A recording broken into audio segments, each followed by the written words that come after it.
નમસ્કાર મિત્રો, આપણું સ્વાગત છે ખેડૂત વિકાસ યુટ્યુબ ચેનલમાં। મિત્રો, આજના આ વિડીયોની અંદર આપણે ડુંગળી બજાર વિશે સંપૂર્ણ માહિતી મેળવશું। સાથે સાથે ડુંગળીના ભાવમાં વધારો કે ઘટાડો એના વિશે પણ માહિતી મેળવશું। તેથી ખાસ વિડીયોમાં છેલ્લે સુધી બન્યા રહેજો। ઉપરાંત વિડીયો પસંદ આવે તો લાઇક કરી દેજો, અને જે પણ મિત્રો આપણી યુટ્યુબ ચેનલમાં નવા છે એ સબસ્ક્રાઈબ કરવાનું ભૂલતા નહીં।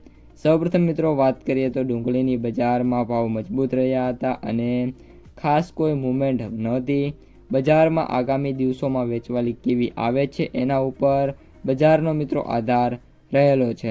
વર્તમાન સંજોગોમાં બજારમાં કોઈ ખાસ મોટી તેજી અને મંદી દેખાતી નથી।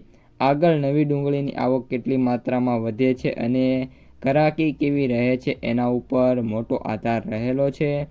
એવરેજ બજારનો ટોન સરેરાશ મિશ્ર દેખાય છે। ઉઘાડ નીકળ્યા બાદ ડુંગળીની બજારમાં થોડો ઘટાડો આવી શકે છે।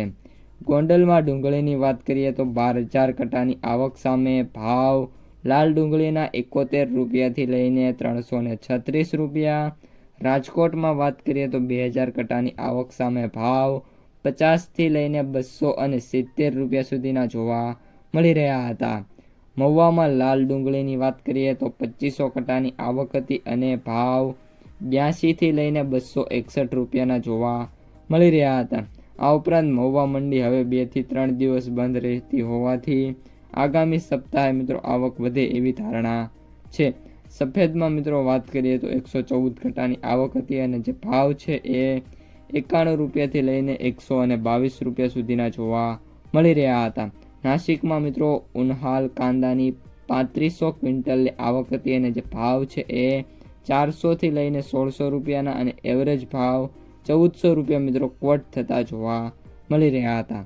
તો મિત્રો, આ અત્યારની સમગ્ર માહિતી વિડીયો પસંદ આવ્યો હોય તો લાઇક, શેર, સબસ્ક્રાઈબ કરી દેજો। અસ્તુ, જય હિન્દ।